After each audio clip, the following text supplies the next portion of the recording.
Hello everyone and welcome to my channel. I'm Nola.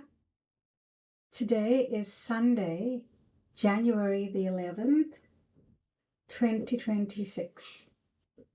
And I wanted to wish you all a very happy new year. And I wanted to speak on a few things. One is that over the last year, I'm so grateful for all of the love and the support that I have to all of my subscribers, my new subscribers, and those of you who often stop by just to listen. Last year, I covered a lot of topics, a lot on empathy, what it is like to be born with a veil, or as it is medically known, a call, and about being intuitive and what that actually means. And today, I wanted to speak on the subject many of us feel, but we often brush off, especially at the beginning of a new year, when we naturally reflect on relationships, friendships, and perhaps the people we've had to let go of. Being seen can feel like safety when someone understands you, notices you, or reads you well. It can feel deeply affirming, especially if you've spent much of your life feeling unseen. But being seen is not the same thing as being cared for. One of the more difficult realizations that comes with maturity is this: not everyone who sees you means you well or wishes you well. And I'm speaking on this today not to bring bitterness or encourage you to feel bitter, but to bring awareness. And some people are very good at reading others' emotions, vulnerabilities, patterns. But that ability alone does not make someone kind, ethical, or safe. It is often empathy used for the wrong reasons. In earlier videos, I spoke about empathy not as a gift, but as a survival skill, and about high sensitivity as a way of processing the world deeply rather than weakly. Now, I'm not a psychologist yet. I don't have any licensing. I'm not a psychotherapist. I'm none of those things. These are just things that I've experienced throughout my lifetime. And so what often gets left out of these conversations is discernment. Because sensitive and empathic people are often taught, either very subtly or directly, that understanding someone means we should stay, explain, forgive, accommodate, or endure.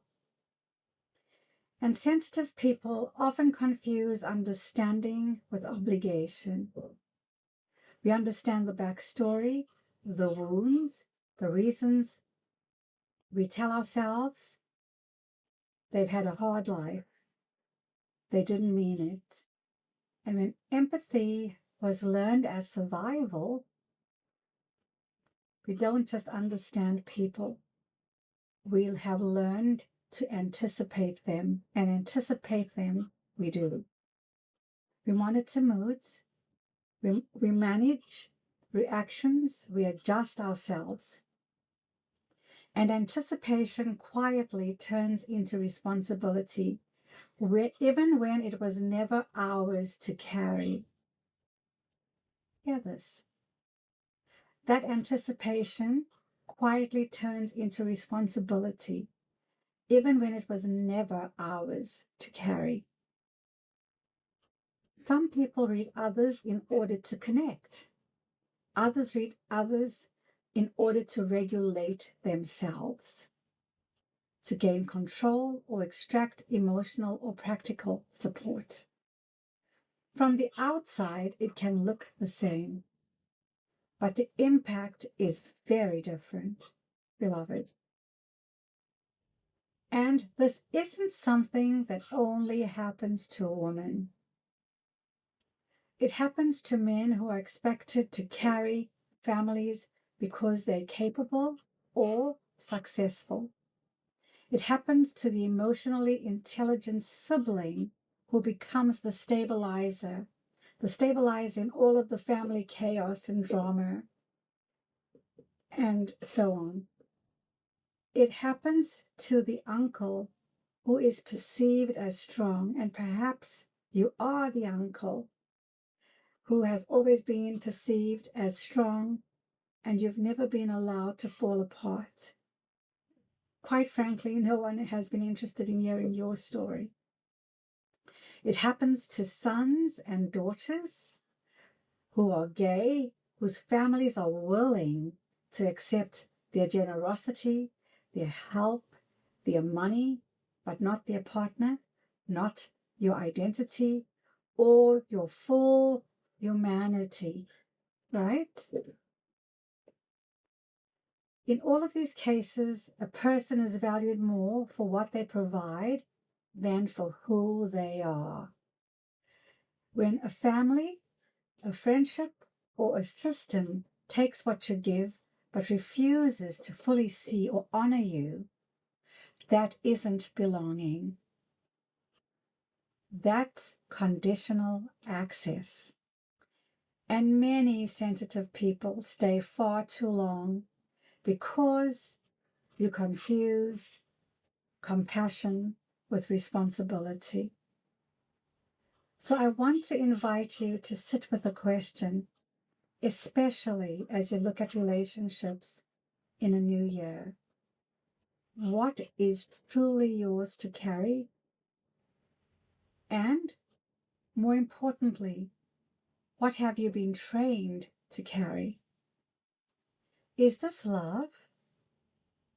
Okay, or is this management? Is it really love, or are you trying to manage something?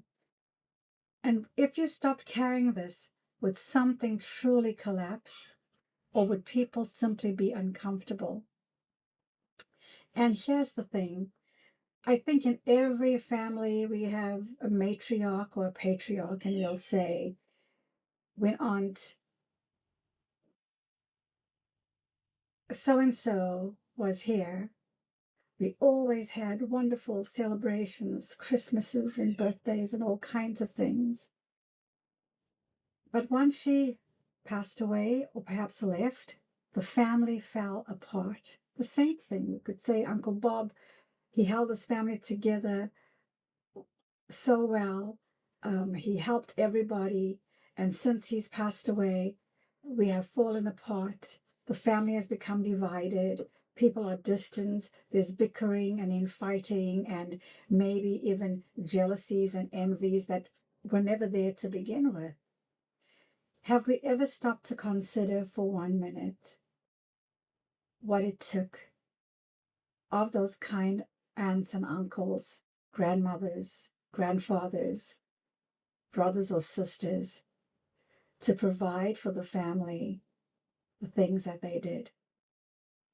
That's, I think, a very valid question. And what was your part in the whole scenario? What did you do to keep that together? Or was that person silently carrying so much that so many of us simply took for granted? We never stopped to assess or count the cost. And I'm not saying that all relationships we need to be keeping a tally of who did what and when they did it, what they gave and how much it cost, who showed up and who didn't show up. Because the truth of the matter, beloved, everybody is dealing with something we know nothing about.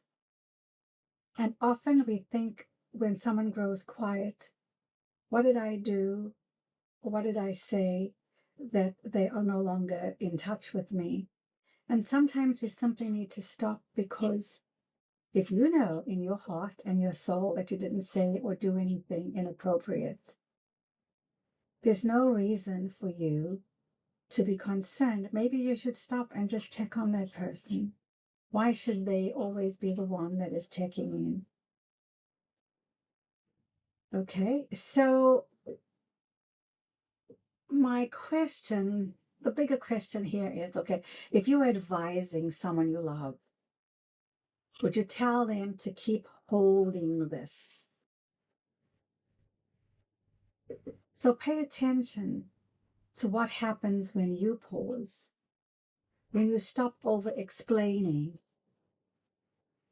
when you stop rescuing, when you stop answering the phone as fast and as frequently as you did, when you stop giving more than is asked, and when you stop being endlessly available for counseling, comforting, lifting.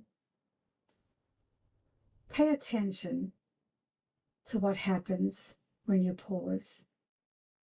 Do people still meet you with care, or does the dynamic change? That information isn't there to harden you or make you suspicious. No, this is not my intention with this message. It is here to help you discern what's real. Okay? Discernment doesn't mean you distrust everyone. It means you stop overcorrecting yourself in order to keep the peace. It means you allow relationships to reveal themselves without you holding them together.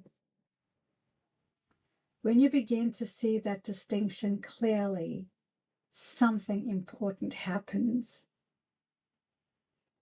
You realize you're allowed to step back from people who benefit from your insight but do not meet you with care. This isn't punishment. This isn't cruelty. This, beloved, is discernment.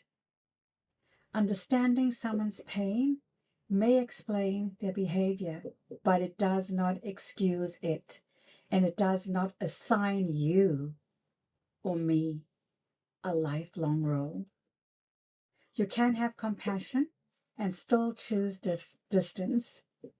You can understand someone and still choose yourself. Understanding is not a contract. Understanding is not a contract. And if you're arriving at these realizations later in life, it doesn't mean you were naive. It doesn't mean that you were weak or that you are weak. It means your discernment is developing now, and that isn't failure. That's growth. So if you resonated with my earlier videos on empathy or high sensitivity, this is the piece that helps to keep you safe. You don't need to harden. You don't need to shut down. You don't need to cut everybody out or cut everybody off. You just need permission to trust what you've already noticed. Not everyone who sees you or knows you means well, and you are allowed to choose differently now. You don't have to collapse a relationship to learn the truth about it. You don't have to do that. Sometimes all it takes is stepping back and seeing who still reaches for you. That's the beauty of this. Sometimes you simply have to step back and see who still reaches for you. So, without further ado, if you've liked this video, would you consider liking, subscribing, and sharing with someone you think could use this or need the information? And another thing that's really important to me, kindness truly matters. Everybody is dealing with something that you and I know nothing about. So be kind, and also remember to be kind to yourself, to nourish yourself, to get out in nature. I know it's really cold where I'm currently living in the Netherlands. I'm an American currently residing in the Netherlands, and the weather has been brutal. I lived in Florida for almost 20 years, so back to the ice and the snow and the severe weather, I don't know that I'll ever adjust again, but that's a story for another day. So I'm saying, remember to exercise, to nourish your body, to take breaks, to be kind to yourself, to be patient with yourself, to have empathy for yourself. Look how much you have carried for so long. You are allowed to be tired. You are allowed to take a break. And you are allowed to stop being the safety net for everyone else. Thank you. And until the next time, do take care and bye for now.